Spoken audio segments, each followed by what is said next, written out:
पिछले वीडियो में हम काफ़ी इंटरेस्टिंग नोट पर थे, जहां पर हम बात कर रहे थे कि इस क्लटर्ड और अनरीडेबल कोड को ऐसे स्ट्रक्चर्ड और रीडेबल फॉर्म में कैसे बनाया जा सकता है।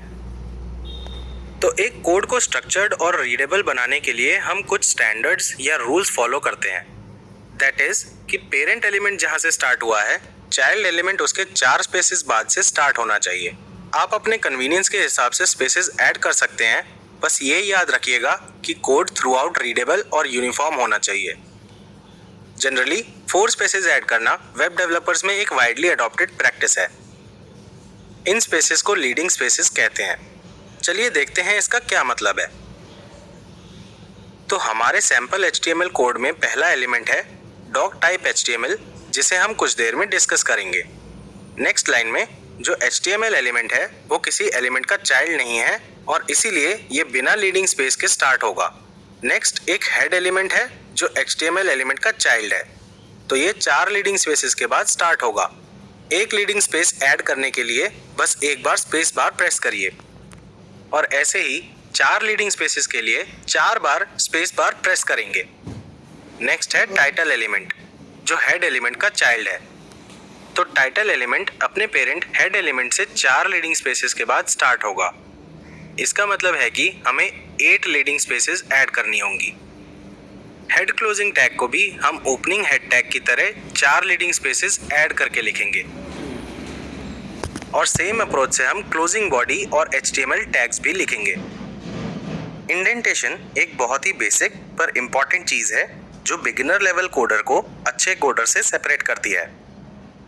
ये प्रिंसिपल सिर्फ वेब डेवलपमेंट में ही नहीं बल्कि सारी प्रोग्रामिंग लैंग्वेजेस में फॉलो किया जाता है। अगर आपका कोड प्रॉपर इंडेंटेशन के साथ नीटली लिखा होगा तो कोई भी वो कोड देखकर इम्प्रेस हो जाएगा और आपको नीट और स्ट्रक्चर्ड कोड लिखने के लिए अप्रिशिएट करेगा। इसके और भी बेनिफिट्स हैं। फॉर एग्जाम्पल, अगर आप जॉब के लिए अप्लाई कर रहे हैं और असाइनमेंट के लिए आपने अपना कोड सबमिट किया है, तो इंटरव्यूअर सबसे पहले ये देखेगा कि आपने कोड कैसे लिखा है और इससे आपके सिलेक्शन चांसेस बढ़ जाएंगे। तो ध्यान रखिए कि जब भी आप कोई कोड लिखें तो वो वेल स्ट्रक्चर्ड और इंडेंटेड होना चाहिए और इसे इंश्योर करने के लिए आपको बहुत सारी प्रैक्टिस करनी होगी, जिससे ये आपकी हैबिट बन जाए। चलिए अब वापस अपने HTML कोड पे आते हैं और देखते हैं कि इसमें कौन कौन से टैग्स, एलिमेंट्स और एट्रीब्यूट्स यूज हुए हैं। पहले है डॉक टाइप, जो ना तो टैग होता है और ना ही एलिमेंट होता है। ये ब्राउज़र को बताता है कि ये एक HTML कोड है और ये अकॉर्डिंगली रेंडर किया जाएगा। ये हमेशा कोड की पहली लाइन होगी। इसके बाद है HTML। HTML इस पूरे कोड का रूट एलिमेंट है। सारे एलिमेंट्स इस रूट एलिमेंट HTML के अंदर ही प्रेजेंट होंगे। आप नोट करिए कि HTML एलिमेंट के सिर्फ 2 डायरेक्ट चिल्ड्रन हैं, हेड एलिमेंट और बॉडी एलिमेंट। हेड एलिमेंट में मेन वेब पेज से रिलेटेड बस कुछ एडिशनल इंफॉर्मेशन होती है जो डायरेक्टली वेब पेज का पार्ट नहीं होती है। फॉर एग्जाम्पल टाइटल एलिमेंट, जिसमें वेब पेज का पेज टाइटल होता है। ये पेज टाइटल ब्राउज़र के टॉप पर डिस्प्ले होता है। आप इस हेड एलिमेंट को वेब पेज के हेडर से कंफ्यूज मत करिएगा। मोस्टली बिगिनर्स यही मिस्टेक करते हैं। इसके बाद बॉडी एलिमेंट है, जिसमें बाकी के सारे एलिमेंट्स होते हैं जो वेब पेज पर दिखते हैं। फॉर एग्जाम्पल H1 टैग को यूज़ करके हम हेडिंग ऐड करते हैं। P टैग पैराग्राफ ऐड करने के लिए यूज़ होता है। HR tag horizontal line add करने के लिए यूज़ होता है, जो एक सेल्फ क्लोजिंग टैग है। A टैग को यूज़ करके हम क्लिकेबल लिंक ऐड करते हैं, जो यूज़र को दूसरे पेज पर ले जाती है। ओपनिंग और क्लोजिंग टैग्स के बीच का कंटेंट पार्ट पेज पे विजिबल होता है, जैसे क्लिक हेयर।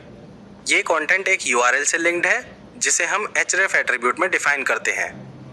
इसका मतलब है कि अगर आप क्लिक हेयर पर क्लिक करेंगे तो आपको ये इंटर्नशाला की वेबसाइट पर रीडायरेक्ट कर देगा। और लास्ट में हमारे पास है इमेज टैग, जिसके थ्रू हम वेब पेज में इमेज ऐड करते हैं। src एट्रीब्यूट उस पाथ को डिफाइन करता है जहां से वो इमेज फेच होती है। ये भी एक सेल्फ क्लोजिंग टैग होता है। हम इस टैग को अगले टॉपिक में डिटेल में पढ़ेंगे। That was all about the various